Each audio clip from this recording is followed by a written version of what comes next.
오늘 오후에 우리에게 주신 하나님의 말씀, 신약성경 에베소서 1장 3절부터 14절까지 말씀입니다.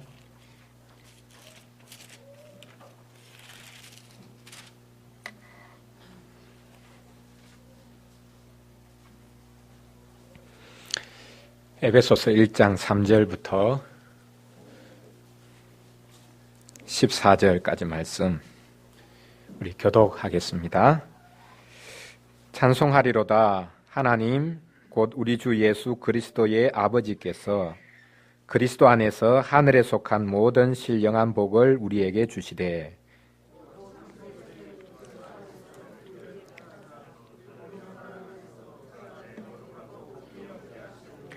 그 기쁘신 뜻대로 우리를 예정하사 예수 그리스도로 말미암아 자기의 아들들이 되게 하셨으니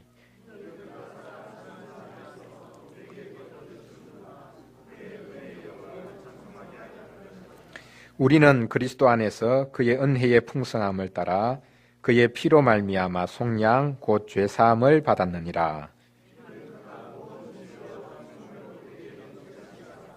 그 뜻의 비밀을 우리에게 알리신 것이요 그의 기뻐하심을 따라 그리스도 안에서 때가 찬 경륜을 위하여 예정하신 것이니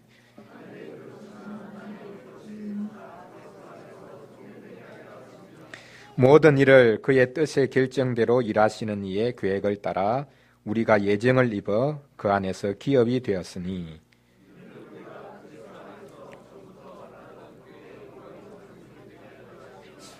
그 안에서 너희도 진리의 말씀 곧 너희의 구원의 복음을 듣고 그 안에서 또한 믿어 약속의 성령으로 인치심을 받았으니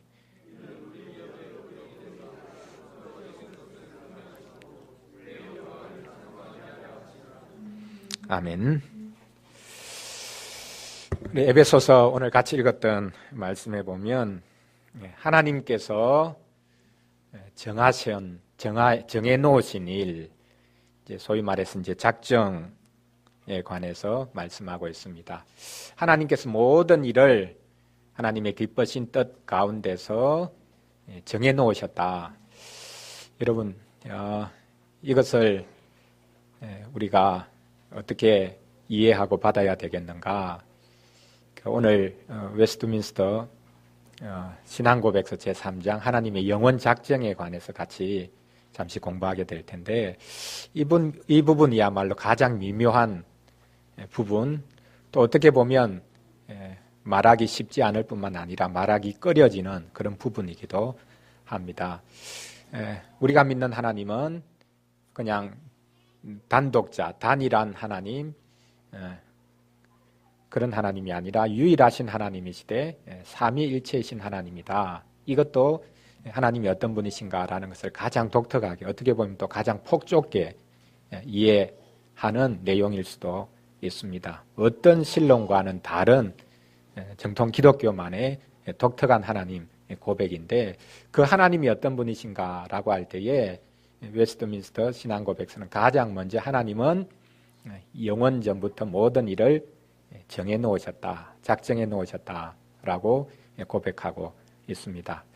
하나님에 대한 그런 고백으로서 우리가 가장 분명한 고백일 수도 있지만 가장 걸림돌이 될 수밖에 없는 고백일 수도 있습니다.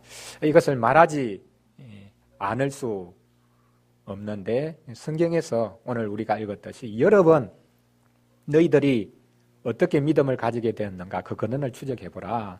그 모든 그 근원에는 하나님의 정하심이 있었다.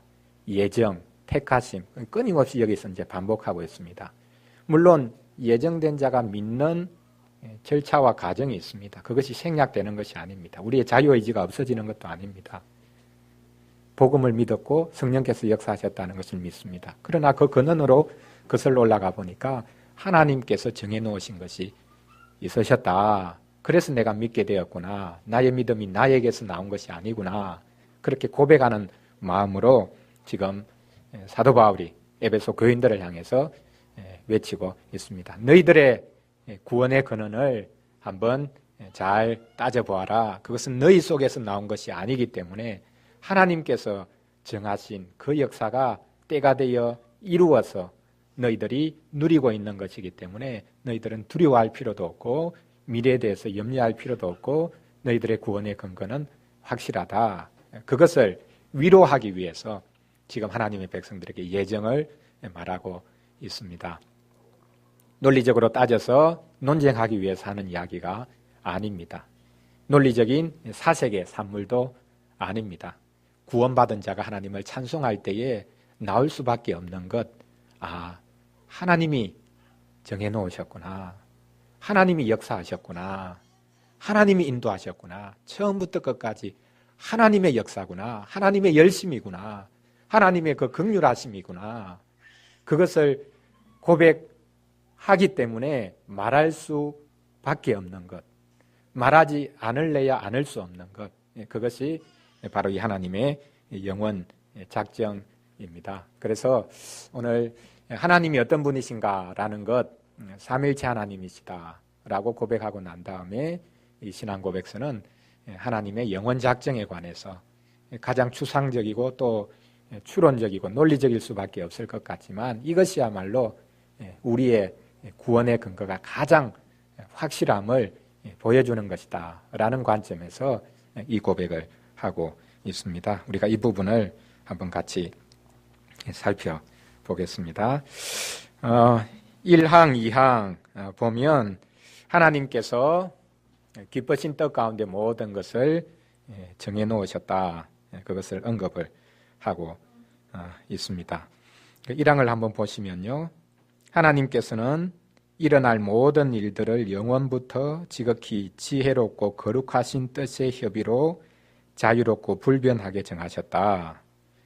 그렇다 하여도 하나님께서는 죄의 조성자가 아니실 뿐만 아니라 피조물의 의지에 폭력을 가한 것도 아니시며 제2 원인자들의 자유나 우연성을 제거하지 않고 오히려 세우신다. 2항에 보면요. 하나님께서는 예상되는 모든 형편에서 일어나겠거나 일어날 수 있는 바를 아시지만 장래를 내다보시거나 그런 형편에서 일어날 것이라는 것을 미리 보셨기 때문에 그것을 작정하지는 않으셨다. 자, 1항, 2항 여러분 들으시고 어떤 생각이 듭니까? 하나님의 작정은 어떤 것이다. 머릿속에 어느 정도로 이렇게 이해가 되고 또 그것이 정리가 되는지 모르겠습니다. 하나님께서 모든 걸 정해놓았구나. 하나님 마음대로 정하셨다. 정해놓았으니까 어쩔 수 없이 그 정해놓으신 대로 이 세상은 흘러가겠구나. 그러면 나는 하나님의 정해놓으신 그것에 의해서 내 모든 일이 이루어지니까 나에게는 어떤 자유도 없고 또 어떤 여지도 없겠구나. 그런 생각이 듭니까? 오히려 정반대로 여기서 언급을 하고 있죠. 하나님께서 일어날 모든 일을 정하셨다. 그것은 여기 이제 서론적으로 먼저 언급하고 있습니다. 이것은 하나님의 주권에 대한 언급입니다. 하나님은 주권자시다. 하나님의 손에서 벗어나는 게 없다. 예전에 제가 하이델베르크 요리문답 설교를 하면서 하나님 손바닥이라는 표현을 쓴 적이 있는데 우리 동양에서 종종 쓰는 표현이 뭡니까? 부처님 손바닥이라는 표현을 쓰죠. 부처님 손바닥을 벗어날 수가 없다.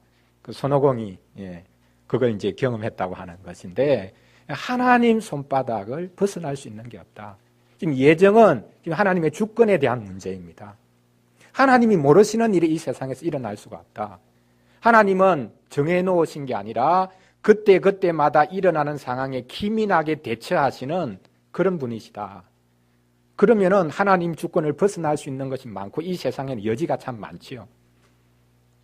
그러나 반대로 하나님이 모든 것을 정해 놓으셨다고 하면 실은 문제가 됩니다. 그게 이제 두 번째 문장부터 나오는데 분명히 이 세상에 악이 있고 죄가 있으니까 그러면 하나님이 모든 것 정해 놓으셨다면 사탄이 활동하는 것 그리고 사람이 죄 짓는 것 그것도 하나님이 정해 놓으신 것에 의해서 되었다면 그 죄에 대한 책임은 결국 하나님께 돌아가는 것 아니냐. 이렇게 이제 나올 수밖에 없습니다. 그러나 분명히 먼저 여기서 선언하는 것은 하나님은 주권자시다. 하나님은 모든 것에 대해서 주권을 가지고 계시고 모든 것을 알고 계시고 모든 것을 다스리시고 통치하시는 분이다. 그분의 주권을 벗어난 것이 없다. 심지어 사탄의 활동조차도 하나님의 주권 하에 있다 말을 하고 있습니다. 실은 우리가 인생을 살 때도 이게 한편으로는 좀 부차적인 그런 내용일 수도 있지만 정해놓는 일이 참 중요합니다. 중요한 것들은 정해놓으면 인생이 참 편해집니다. 늘 우리는 순간순간 고민을 하지. 이것을 해야 될까 저것을 해야 될까. 예를 들어서 나는 믿는 자니까 주일날 어떤 상황에서도 예배해야 된다. 이렇게 정해놓으면 훨씬 편한 것입니다. 무슨 일이 일어났을 때 내가 이거 해야 되냐 말아야 되냐 예배에 가야 되냐 안 그러면 어떻게 해야 되냐 이 고민이 없어지거든요. 중요한 내용들은 딱 정해놓으면 훨씬 편해집니다. 단순해지고. 하나님께서 고민하시면서 그때그때 상황마다 모든 문제들을 즉시로 처리해 나가신다. 그러면 하나님도 참 스릴 넘치는 하나님이다. 그렇게 생각할 수 있을지 모르겠지만 하나님은 그렇게 제한된 하나님이 아니고 모든 것을 주권적으로 역사하시는 분이기 때문에 그 관점에서 보면 하나님이 모든 것을 정해놓으셨다. 그렇게 고백할 수밖에 없습니다. 그러면 그 정해놓으심은 어떤 것인가? 여기 표현하기를 하나님의 정함, 작정은 영원하다, 지극히 지혜롭다. 그리고 그 정하심은 거룩하다. 그리고 자유롭게 정하신 것이다. 그리고 그것은 불변하다. 하나님 그분의 성품과 작정이 온전하게 조화되는 방식으로 하나님은 모든 것을 정해놓으셨다. 그분의 성품에 위반되는 방식이 아니라 철저히 그분의 성품이 온전히 드러나는 방식으로 정해놓으셨다. 그렇기 때문에 우리는 하나님의 정해놓으심에 불안해할 이유가 없다는 것이죠. 정의로우신 하나님이지만 우리를 지극히 사랑하시는 하나님께서 우리의 유익을 위해서 세상도 창조하시고 우리의 모든 일들을 정해놓으셨기 때문에 불안해하거나 하나님의 정해놓으심이 나에게 결코 손해되는 것이 아니고 온전히 구원을 이루도록 하나님께서 정해놓으신 것이기 때문에 우리는 감사할 수가 있는 것입니다. 그러나 이제 죄의 문제가 여기서 이제 등장하기 때문에 이제 이 부분이 심각해지는데요. 모든 것을 하나님이 정해놓으셨다면 하나님께서 죄의 조성자가 아니냐.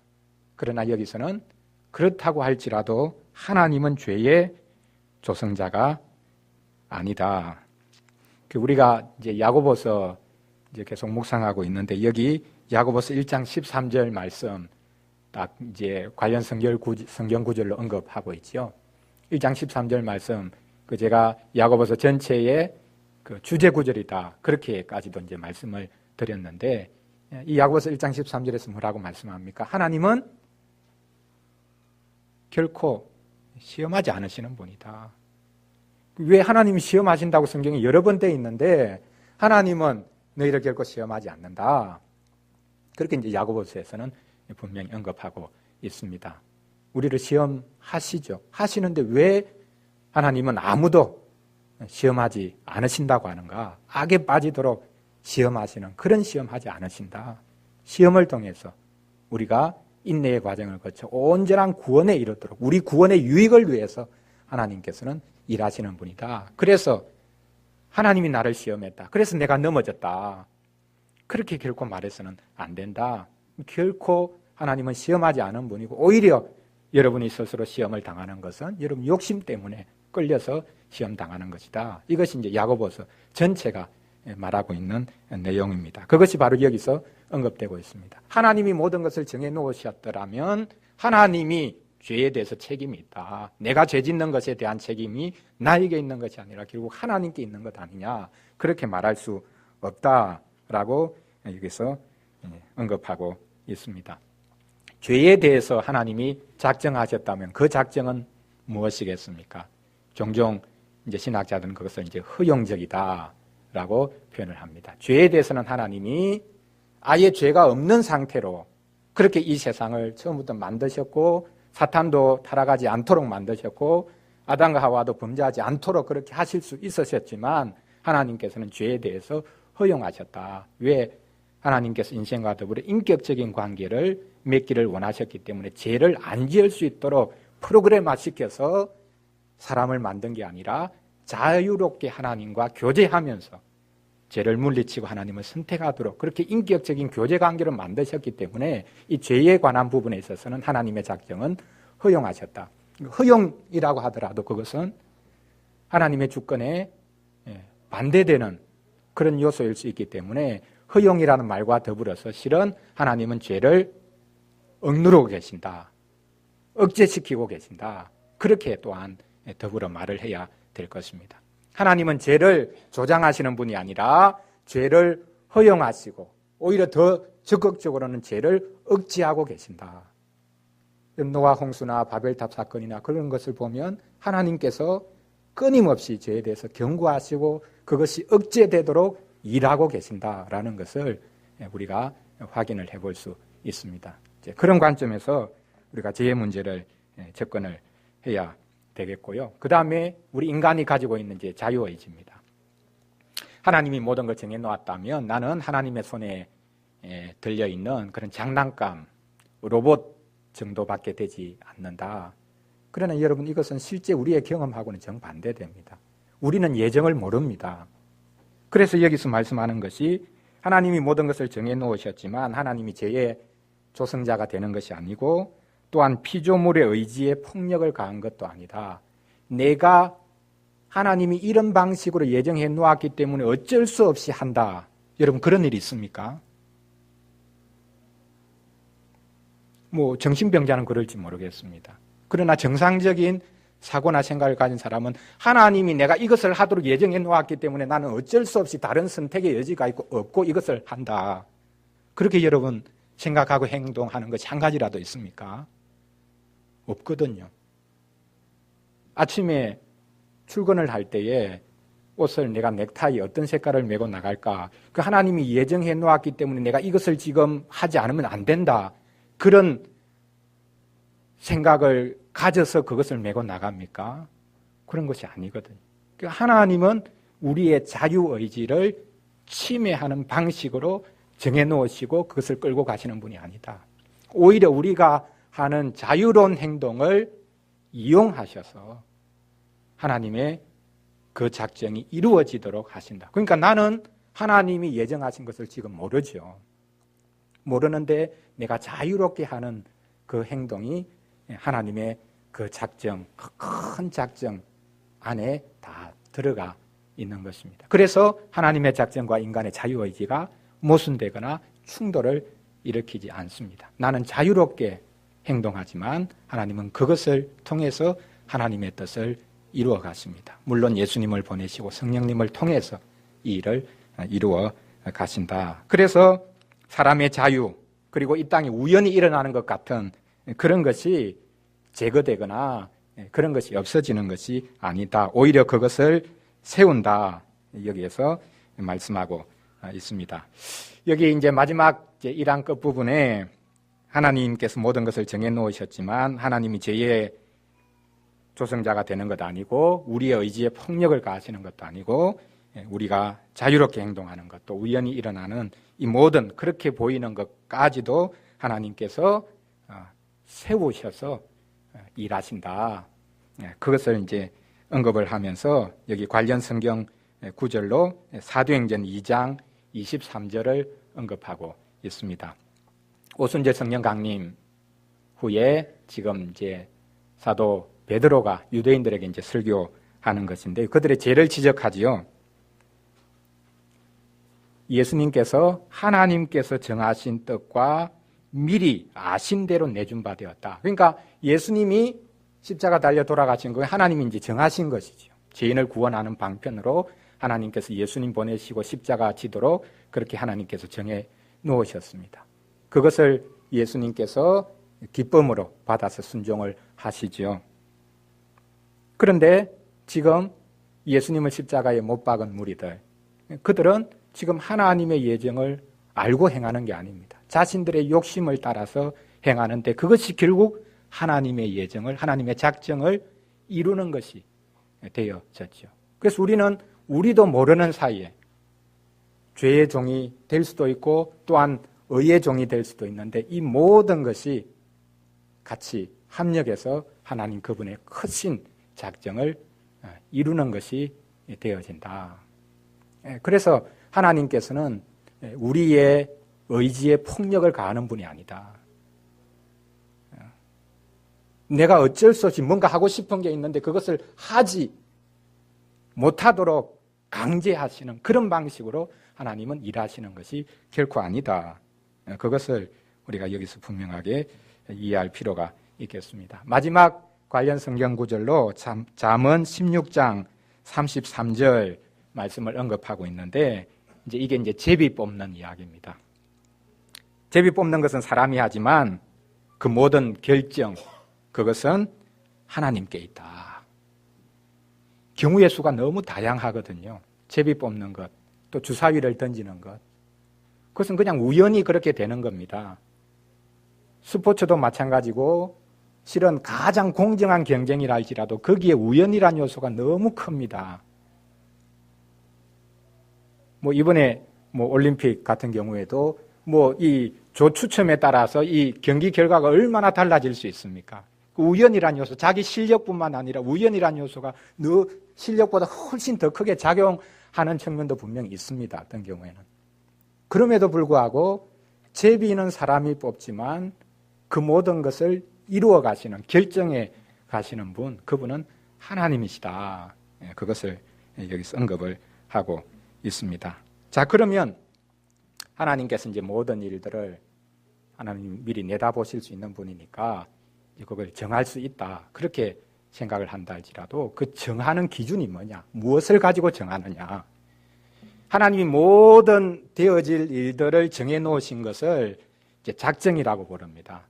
근데 그 작정을 좀 폭을 좁혀서 사람과 관련해서 정하시는 것, 그것은 이제 예정이라고 부르거든요. 그 예정에는 또 이제 두 가지가 있습니다. 선택한 자로 부르는 것, 그리고 버려지는 자로 또 정하시는 것, 선택 유기. 그래서 이제 큰 것은 작정이고, 그 사람에게로 좁혀지면 그 이제 예정이라는 말로 이렇게 할 수 있는데, 그 예정이 이제 두 갈래로 나뉘어지죠. 이것도 지금 이제 가장 크게 문제가 실현됩니다. 어떤 사람은 하나님이 구원받는 자로 선택하시고, 어떤 자는 버려질 자로 선택하셨다. 그렇게 이제 갈래를 이렇게 이제 설명을 할 수 있는데, 그러면 그 정하시는 기준이 뭐냐? 어떤 근거가 있어야 될 것 아니냐? 할 때에 여기 이제 2항에서 말을 하는 것이 하나님께서 장래를 내다보시거나 그런 형편에서 일어날 것이라는 것을 미리 보셨기 때문에 작정하지는 않으셨다. 그러니까 무슨 근거를 이제 대야 되니까, 하나님이 정하신 것은 하나님은 앞으로 되어질 일을 쭉 보시면서, 어떤 사람이 보니까 믿을 만한 마음이 있다. 그걸 내다보시고 그 사람을 구원받을 자로 정하셨다는 것입니다. 쉽게 말하면 이제 선택 받는 자로 정하셨다는 것입니다. 어떤 사람은 내다보니까 그 사람은 믿을 마음이 없어요. 자기 마음대로 해요. 그러니까 그 사람은 버릴 자로 그렇게 정하셨다. 저는 이 말이 맞습니까? 틀렸습니까? 이게 소위 말하는 이제 예지 예정이라는 건데요. 하나님이 미리 아신 자들을 그것에 근거해서 이제 이런 주장을 합니다.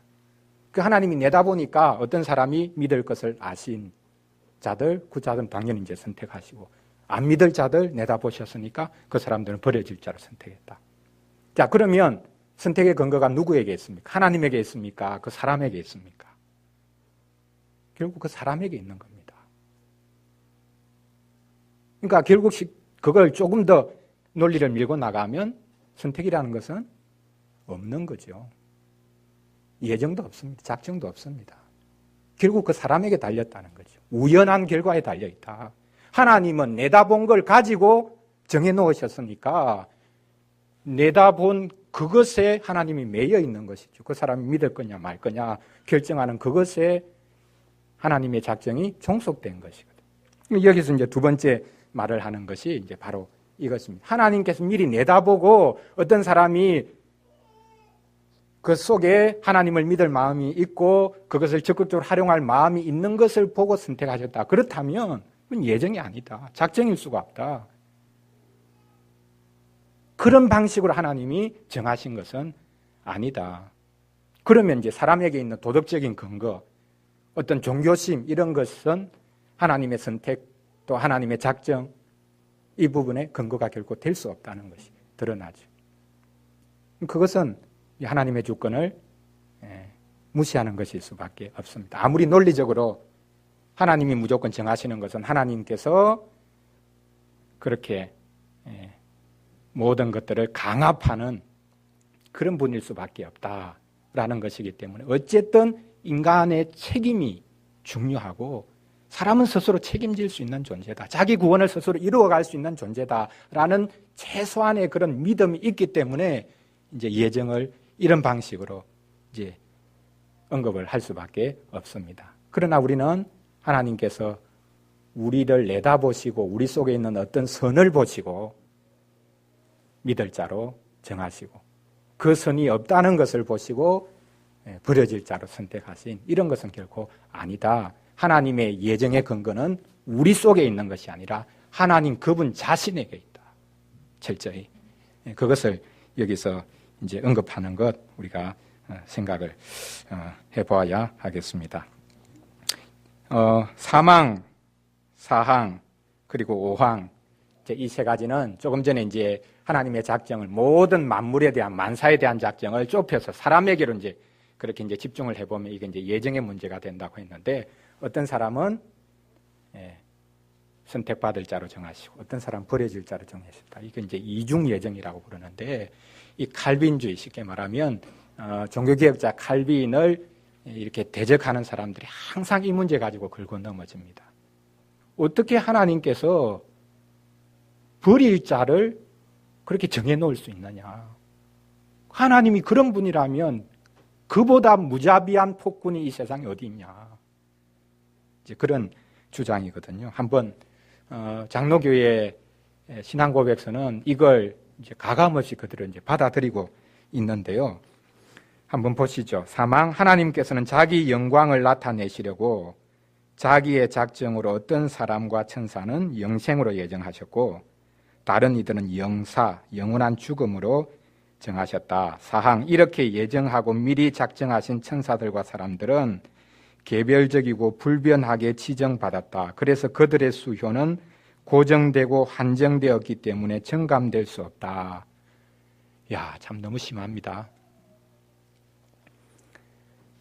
선택받을 자, 버려질 자 정해져서 이 숫자가 한 명이라도 늘어나거나 줄어들 수 없다. 여러분 이럴 수가 있겠습니까? 여러분 이런 하나님을 여러분 믿을 수 있겠습니까? 그런데 이 5항에서는 이 선택하시는 것, 버리는 것, 그 근거를 우리 속에 결코 이제 찾을 수 없다. 그렇게 이제 말씀을 드렸는데, 그러면 무슨 근거로? 그냥 하나님이 자기적으로 그냥 그렇게 뭐 쉽게 말하면 뭐 주사위 던지듯이 던져가지고 이것은 이쪽, 이것은 저쪽 그렇게 그냥 무작위적으로 하시는 것이냐? 그렇게 이제 생각할 수밖에 없기 때문에 5항에서는 그 근거를 성경에서 이제 제시하는 방식대로 이제 언급을 합니다. 한번 보시면요. 하나님께서는 생명으로 예정된 자들을 세계의 기초를 놓으시기 전에 자기의 영원하고 불변한 목적과 자기 뜻에 숨겨진 협의와 선한 기쁘심을 따라 그리스도 안에서 영원한 영광에 이르게 선택하셨으니 그들에게서 믿음이나 선행이나 견인을 미리 보심이 없이 혹은 피조물에게 있는 어떤 자질이나 조건도 자기를 움직이게 하는 원인으로 삼지 않으시고 너그러운 은혜와 사랑만으로 하시되 이들이 자기의 영광스러운 은혜를 찬양하게 하셨다. 그러니까 선택받은 자 안에서도 어떤 근거가 있는 게 아니라는 거죠. 이게 이제 선택의 신비입니다. 역사적으로 성경적으로 예를 쉽게 들 수 있는 게 야곱과 에서 이야기 아닙니까? 야곱과 에서가 쌍둥이입니다. 태어나기 전에 하나님께서 부모에게 말을 했죠. 큰 자는 작은 자 섬긴다. 그렇게 이제 분명히 말씀을 하셨거든요. 그러면 하나님께서 이 쌍둥이가 태어날 것을 미리 내다보시고 동생이 이렇게 착하겠구나. 동생이 이렇게 하나님을 의지하겠구나. 그걸 보시고 동생을 선택하셨다는 말입니까? 그게 아니거든요. 여러분 에서와 야곱을 보면 두 사람 중에 뭐 야곱이 그래도 더 경건했다 그렇게 말을 할 수 있을지 모르겠지만 처음부터 끝까지 이 야곱은 거짓말을 통해서 자기의 삶을 꾸려가려고 한 사람입니다. 에서보다 하나도 나을 게 없습니다. 선택의 사람이었기 때문에 하나님께서 결국 그를 변화시켜 주시지만 그에게 어떤 의의가 있어서 그에게 무언가를 미리 보시고 여기도 다시 한 번 더 반복하죠.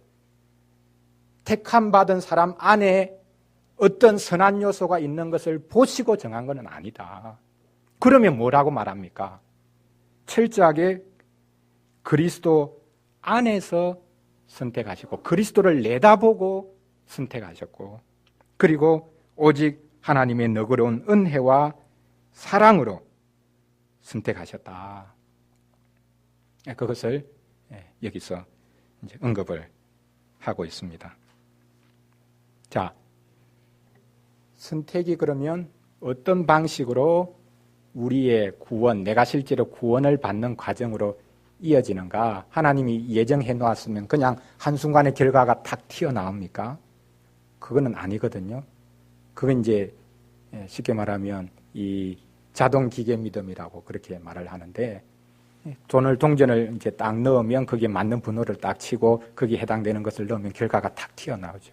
그러니까 예정이 있으니까 자동적으로 결과가 튀어나온다. 그러나 하나님께서는 그 과정을 다 하나님의 선하신 뜻 가운데서 그 예정이 이루어지도록 모든 과정도 섭리하셔서 마지막 그 예정이 이루어지도록 일하신다. 그러니까 과정이 없이는 실제 그 예정이 우리에게 이루어질 수가 없죠. 예를 들어서 선택해 놓으셨다면 반드시 믿게 되어 있는데 그 믿음의 과정, 여러 가지 과정을 통해서 나에게 하나님께서 믿음을 주십니다. 그 과정은 다양할 수 있죠. 내가 전혀 안 믿다가 어려운 형편에 처해 있었는데 누가 나에게 와서 복음을 전할 수도 있고 또 믿음의 과정에서 태어나서 자연스럽게 믿음을 가질 수도 있고 그 과정이 생략되는 것이 결코 아니다. 그걸 이제 6항에서 언급을 하고 있는데요. 한번 넘겨서 보겠습니다. 예정하신 것, 작정하신 것을 이루시는 방편에 관한 것입니다. 수단, 과정, 그것이 생략되는 것이 결코 아니다. 자동적으로 결과가 툭 튀어나오는 게 아니다. 하늘에서 그냥 떨어지는 게 아니다. 그것을 여기서 언급하고 있습니다. 한번 보시면요. 하나님께서 피택자들을, 하나님이 택해 놓으신 자들을 영광에 이르도록 지명하심과 동시에 그 영광에 이르는 모든 방편들도 자기 뜻에 영원하고 지극히 너그러운 목적에 따라 미리 정하셨다. 모든 방편들까지도 하나님께서 정해 놓으셨다. 그러니까 우리에게는 그 방편을 자연스럽게 따라가야 되는 것이죠. 그 방편을 따름이 없이 결과가 또 하나님이 정해 놓으신 것이 자동적으로 산출되는 것은 아니다. 그리하여 아담 안에서 타락했으나 피택자들은 그리스도로 말미암아 구속함을 받으며 적절한 때에 역사하시는 성령으로 말미암아 그리스도를 믿도록 효력 있는 부르심을 받는다. 이들은 성령의 능력으로 말미암아 구원에 이르는 믿음으로 말미암아 의롭다 하심을 받고 자녀로 입양되어 거룩하여지고 보호받는다. 피택자들 외에는 누구도 그리스도로 말미암아 구속함을 받거나 효력 있는 부름을 받거나 의롭다 하심을 받고 자녀로 입양되어 거룩하게 되거나 구원을 받지 못한다.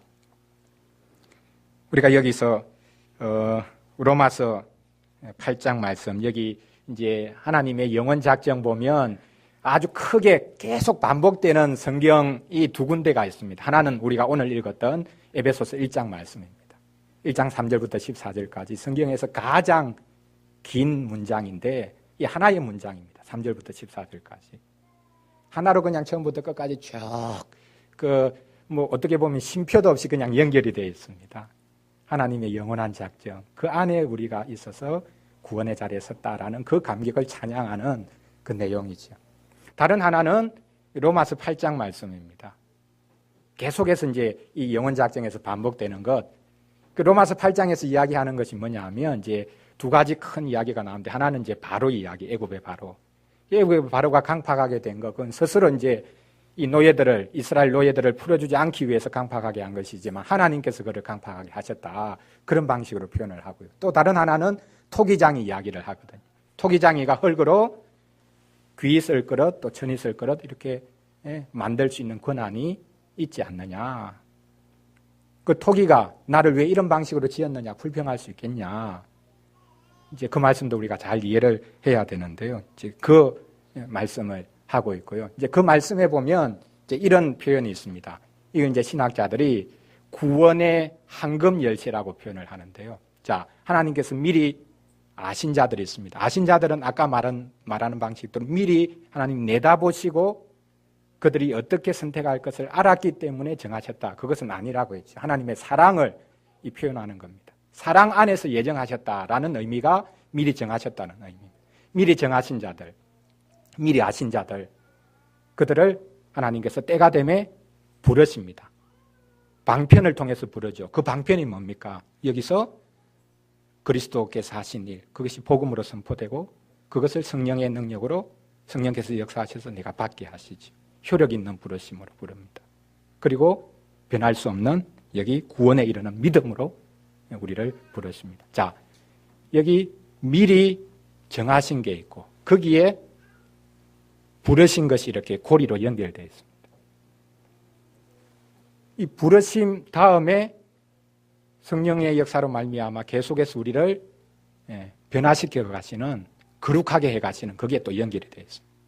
하나씩 하나씩 다 연결이 되어 있죠. 그리고 우리를 거룩하게 하신 다음에 마지막 우리를 영화롭게 하시는다. 이 미래 표현으로 쓰는 게 아니라 우리를 영화롭게 하셨다. 그리스도 안에서 이미. 자, 미리 정하시고 정하신 자들을 부르시고 부르신 자들을 거룩하게 하시고 거룩하게 하신 자들을 영화롭게 하셨다. 그러면 처음부터 끝까지가 연결이 되어 있죠. 그러니까 예정한 자가 마지막 영화로운 자리에 이릅니다. 이것은 뗄 수 없이 하나씩 하나씩 고리로 다 연결되어 있기 때문에 처음과 끝이 하나로 이제 연결이 되어 있죠. 하나님께서 이런 방편을 통해서 정해놓으신 그것을 이루어 가신다. 그것까지도 하나님께서 아신다. 정해놓으셨다. 그러면 더더욱 불합리하다. 여러분 그렇게 생각합니까? 진짜 그렇다면 더더욱 그거는 말이 안 된다. 불합리하다. 방편이 있기 때문에 하나님이 방편을 사용하시죠. 나를 억압하시는 것이 아니라 내가 자발적으로 복음을 받도록 역사하신, 물론 그 자발성에는 성령의 역사가 있지요. 성령의 역사가 없이 내가 믿을 수 없지요. 그래서 여기 마지막에는 피택자들 외에는 누구도 이 과정을 거칠 수가 없다. 어떤 사람은 열심히 믿었는데 나중에 교회에서 떠나는 경우가 있습니다. 배교하는 경우가 있습니다. 그럼 그 사람은 어떤 사람이냐? 뭐 결과적으로 우리는 말할 수 있겠지요. 아, 택한 자가 아니었구나. 결과적으로 그렇게 이제 말을 할 수밖에 이제 없는 그런 측면이 이제 분명히 있습니다. 7항을 보면 이제 하나님이 버린 자들, 버리기로 작정한 자들, 그들에 관해서 이제 언급을 하는데요. 나머지 인류를 하나님께서는 스스로 기뻐하시는 대로 자비를 베푸시거나 그 자비를 거두시는 자기 뜻에 측량할 수 없는 협의를 따라 만물 위에 가지신 자기의 주권적 능력의 영광을 위하여 자기의 영광스러운 공의가 찬양받도록 그들을 지나쳐 버리시고 그들이 자기들의 죄로 인해 부끄러움과 진노에 떨어지도록 작정하시기를 기뻐하셨다. 굳이 이런 항목을 따로 만들 필요가 없을 것 같은데 이제 잉글랜드의 청교도들은 아주 집요하게 이 부분을 사람을 거슬리도록 쉽게 말하면 그렇게 표현을 하고 있습니다. 성경에서 말씀하고 있기 때문에 어쩔 수 없이 이제 말하는 측면인데요. 하나님께서 어떤 자들을 그 죄 속에 그대로 버려두기로 기뻐하셨다. 하나님이 그런 것을 기뻐하신다면 그 하나님은 진짜 잔인한 하나님이다. 그렇게 생각할 수 밖에 없는 이제 표현일 것 같습니다. 그럼 이게 불합리한 것입니까? 불공정한 것입니까? 어떤 자는 구원해 주시고 어떤 자는 버리고 그 근거가 뭐냐 할 때 그 사람에게 근거가 없다고 했습니다. 그냥 하나님 자신의 크신 긍휼에 의해서, 자비에 의해서 되죠. 그럼 자비라면 다 구원해 주셔야지 왜 일부만 구원해 주고 나머지는 그냥 버려두냐. 그런 질문이 나올 수밖에 없죠. 구원받은 우리에게는 감사한지 모르겠지만 구원받지 못한 자에게는 불만의 근거가 될 수밖에 없겠죠. 이제 그걸 조금 더 이제 밀고 나아가면 맞습니다. 하나님은 한 사람도 구원하지 않으셔도 상관이 없습니다. 왜? 자신들의 죄로 인해서 버림받고 영원히 멸망에 이르는 것고 당연한 거기 때문에. 그런데 그 중에서 어떤 이들을 하나님이 구원하셨습니다. 그러면 하나님이 긍휼이 많으신 것입니까? 그렇지 않으면 하나님이 잔인한 것입니까? 어떤 것입니까?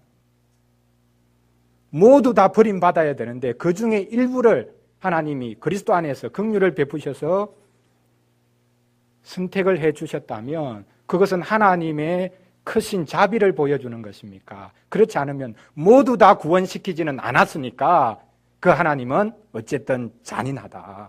그렇게 말을 해야 되는 것입니까? 실은 이제 선택의 문제, 예정의 문제, 작정의 문제는 믿는 자에게만 의미가 있는 것이지 지금 믿지 않는 분들에게는 실은 이걸 뭐 말을 해도 이해하지 못할 뿐만 아니라 상관이 없는 거죠. 택자 중에 지금 믿지 않는 자가 있을 수도 있습니다. 그래서 우리는 전도하는 것 아닙니까? 우리는 내다볼 수 없거든. 우리는 시간 여행을 할 수 없습니다. 타임머신을 타고 과거로 돌아가가지고 하나님이 예정하시는 그 순간에 딱 해서 보고 하나님이 이런 사람들 예정하셨구나. 그러면 안다면 우리는 얼마나 쉽겠습니까? 내가 예정되어 있구나. 그리고 누가 보니까 예정되어 있는데 아직 안 믿는다. 그러면 저 사람은 이제 결국 믿게 될 거야. 근데 우리는 선택을 확인할 수가 없거든요. 그 시간을 거슬러서 그곳으로 갈 수가 없습니다. 그래서 믿지 않는 자들에게는 실은 이 작정이나 예정이 아무런 의미가 없고 오직 이미 믿어서 하나님이 나를 하나님의 백성으로 정하셨구나. 참 감사하다. 구원은 나에게서 나오는 것이 아니라 오직 하나님 그분에게서 출발하구나. 그걸 고백하는 자들에게만 의미 있는 그런 내용이죠. 그래서 마지막 8항에 보면 이 조심해서 다뤄야 된다. 이 예정 문제, 예정 교리는. 그렇지 않으면 얼마든지 사람들이 하나님을 욕할 수 있고 자기 죄에 대한 책임을 회피할 수 있고 또 하나님 앞에서 경건하게 서 나가야 될 우리의 열심이나 선행 그것을 그냥 던져버릴 수 있는 것이기 때문에 조심해서 다뤄야 된다. 그러나 잘 다루면 성경에서 말하는 그 방식으로 다루면 이 교리만큼 우리에게 큰 위로를 주고 우리를 믿음 위에 든든히 세워주는 것도 없다. 그걸 여기 마지막으로 언급하고 있습니다. 이 마지막 부분은 같이 한번 읽고 마치도록 하겠습니다. 이처럼 고귀한 신비를 담고 있는 예정교리는 특별한 분별력과 신중함으로 다루어야 하며 말씀에 계시하신 하나님의 뜻을 주목하고 그것을 순종하는 자는 효력 있는 소명의 확실성으로부터 자신의 영원한 선택을 확신할 수 있다. 그리하여 이 교리는 하나님께는 찬양과 경애와 칭송의 재료가 복음을 신실하게 순종하는 모든 자들에게는 겸손과 부지런함과 풍성한 위로의 재료가 될 것이다. 우리의 선택을 확신할 수 있다. 이제 사도 바울이 데살로니가 교인들에게 그렇게 말했죠. 너희들이 택함 받은 자인 줄 내가 알겠다. 왜냐하면 너희들에게 사랑의 역사와 또한 믿음의 역사와 사랑의 수고와 소망의 인내가 있는 것을 보니까 하나님이 너희들을 택한 자이다.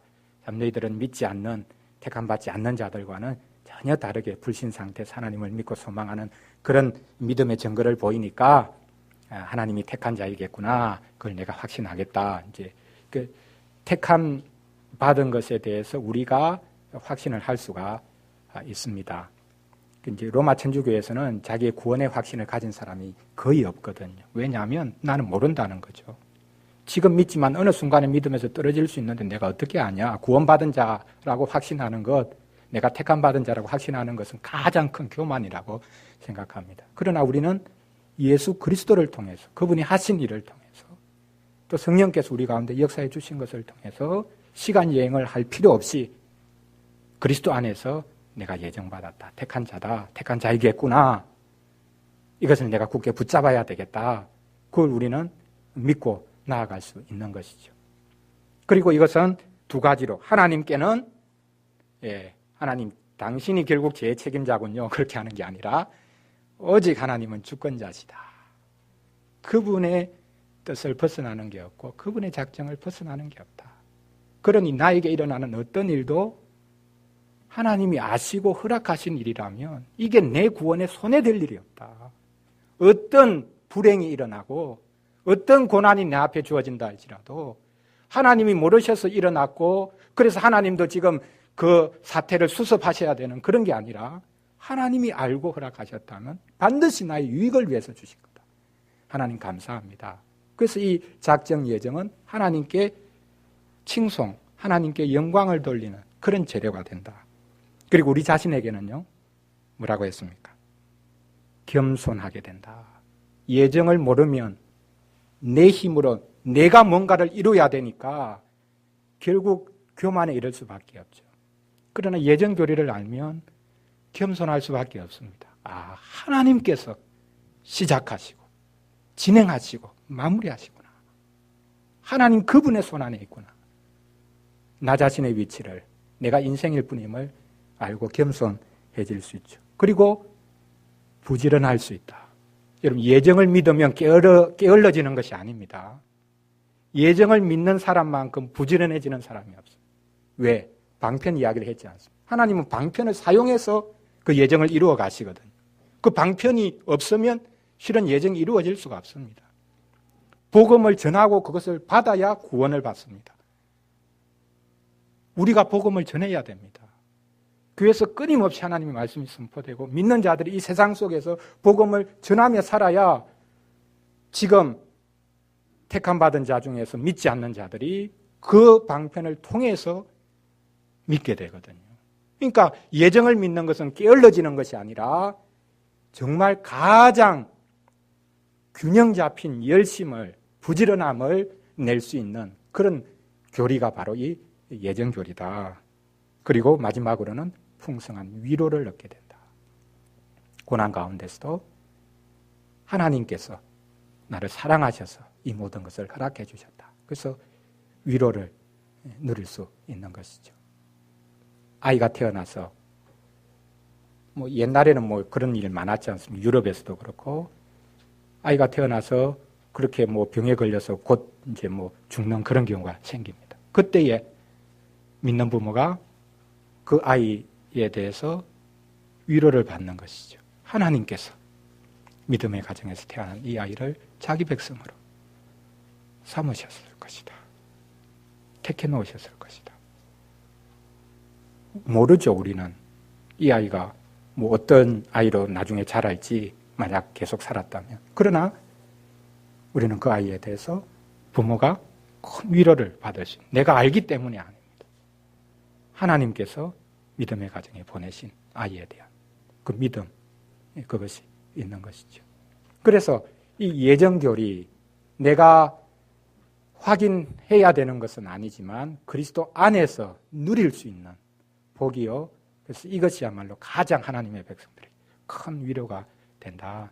결국은 나에게 달려있는 게 아니라 오직 하나님, 그분께서 주관하신다. 주권적으로 우리의 구원을 이루어 가신다. 이 세상 만사를 주장하신다.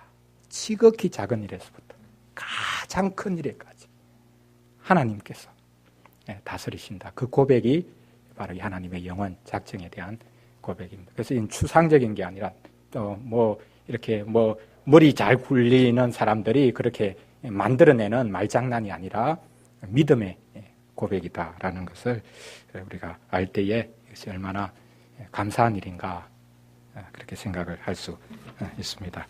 우리 같이 한 1, 2분만 기도하고 마치도록 하겠습니다.